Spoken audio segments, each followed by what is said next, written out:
الحمد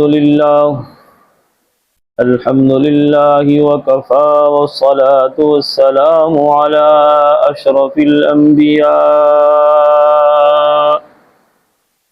وعلى آله وأصحابه المجتبى.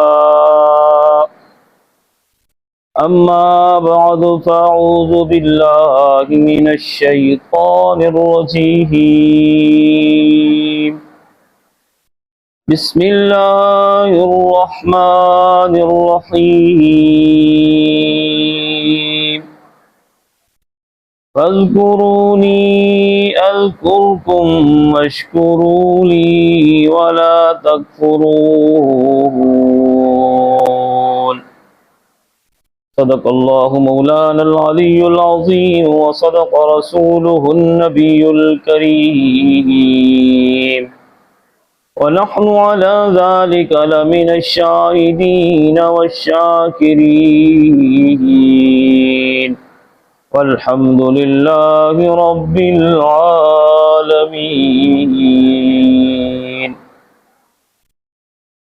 اللهم صل على محمد وعلى آل محمد كما صليت على إبراهيم وعلى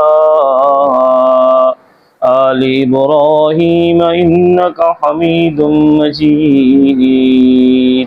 اللهم بارك على محمد وعلى آل محمد كما باركت على إبراهيم وعلى آل إبراهيم إنك حميد مجيد.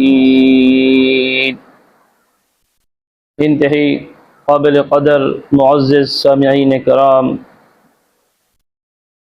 دوستو بزرگو، اللہ رب العالمین نے انسان کو پیدا فرمایا ہے، اور انسان کی جتنی بھی ضروریات ہیں وہ بھی اللہ رب العالمین نے پیدا فرما دی ہیں۔ ان کا تعلق جسم سے ہے وہ بھی اللہ نے پیدا فرمائی ہیں، اور جو چیزیں روح سے تعلق رکھتی ہیں اللہ نے وہ بھی مہیا فرما دی ہیں۔ دنیا کے اندر لوگ رہ رہے ہیں، کوئی خوشی کی زندگی گزار رہا ہے تو کوئی غم و بھری زندگی گزار رہا ہے۔ دنیا کے اندر انسان کی زندگی کے اندر ایک لمحہ ایسا آتا ہے کہ انسان بالکل پریشان ہو جاتا ہے۔ دنیا کے تمام تر وسائل کے ہونے کے باوجود، ہر چیز کے ہونے کے باوجود، مال و متاع ہونے کے باوجود انسان پھر بھی پریشان ہوتا ہے۔ وہ سوچتا ہے کہ میرے پاس کس چیز کی کمی ہے، دل مضطرب ہے جسے سکون نہیں ملتا، پریشان دل کے ساتھ کبھی ادھر کبھی ادھر۔ تو پریشان حال دل کا اللہ رب العالمین نے قرآن کریم کے اندر حل بتا دیا کہ جب تیرا دل پریشان ہو تو دل کی پریشانی کی حل کے لیے بنگلوں کی طرف نہ دوڑ، گاڑیوں کی طرف نہ دوڑ، دنیا کے مال و متاع کی طرف نہ دوڑ، بلکہ رب العالمین نے قرآن کریم کے اندر فرمایا الا بذکر اللہ تطمئن القلوب۔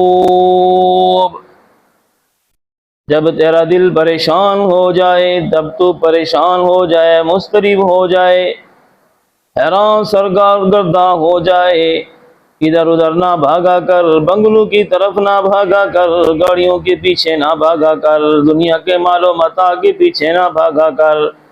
رب العالمین فرماتے ہیں دل کو سکون چاہتا ہے تو میرا ذکر کیا کر۔ فاذکرونی اذکرکم، قرآن کریم فرماتا ہے اللہ رب العالمین نے فرمایا تو مجھے یاد کیا کر، میں تجھے یاد کروں گا۔ تو زمین پہ مجھے یاد کرے گا، میں آسمانوں میں تجھے یاد کروں گا، تو بندوں میں مجھے بیٹھ کر یاد کرے گا، میں فرشتوں کی مخلوق میں، فرشتوں کی عظیم مخلوق میں بیٹھ کر تمہیں یاد کروں گا، تو ایسا یاد کرے گا، میں ایسا یاد کروں گا، تو بلند آواز سے مجھے یاد کرے گا، میں بھی بلند آواز سے یاد کروں گا۔ اللہ کا ذکر بہت بڑی چیز ہے، جس کو میسر ہو جائے، جس کی زبان اللہ کے ذکر کے ساتھ منوس ہو جائے، جس کا دل اللہ کے ذکر کے ساتھ منوس ہو جائے، اس سے بڑا خوش قسمت انسان اس کائنات کے اندر نہیں ہے۔ کالی کملی والے پیغمبر صلی اللہ علیہ وسلم نے مختلف اذکار بتائے، چھوٹے چھوٹے ہماری آسانی کے لیے اذکار بتائے۔ حدیث پاک میں آتا ہے، قال النبی صلی اللہ تعالی علیہ وسلم کلمتان خفیفتان علی اللسان ثقیلتان فی المیزان حبیبتان الی الرحمن، او کما قال علیہ الصلاۃ والسلام۔ کالے کملی والے پیغمبر صلی اللہ علیہ وسلم نے ارشاد فرما دیا، او بندے اللہ کا ذکر کیا کر، اس کے لیے کوئی بڑے بڑے الفاظ نہیں ہیں، تجھے بڑے بڑے تسبیح نہیں پڑھنی، بلکہ ایسے دے جملے امام الانبیاء صلی اللہ علیہ وسلم نے تعلیم ارشاد فرما دیے، فرمایا کہ ایسے دو جملے جو تیری زبان پر کا ہلکے ہوں گے، اور کل قیامت کے دن جب اللہ کا میزان عدل لگے گا، جس کے بارے میں اللہ کا قرآن کہتا ہے، وَنَضَعُ الْمَوَازِينَ الْقِسْطَ لِيَوْمِ الْقِيَامَةِ فَلَا تُظْلَمُ نَفْسٌ شَيْئًا۔ اللہ کا قیامت کے دن اللہ کا میزان لگے گا، وہ انصاف تولے گا۔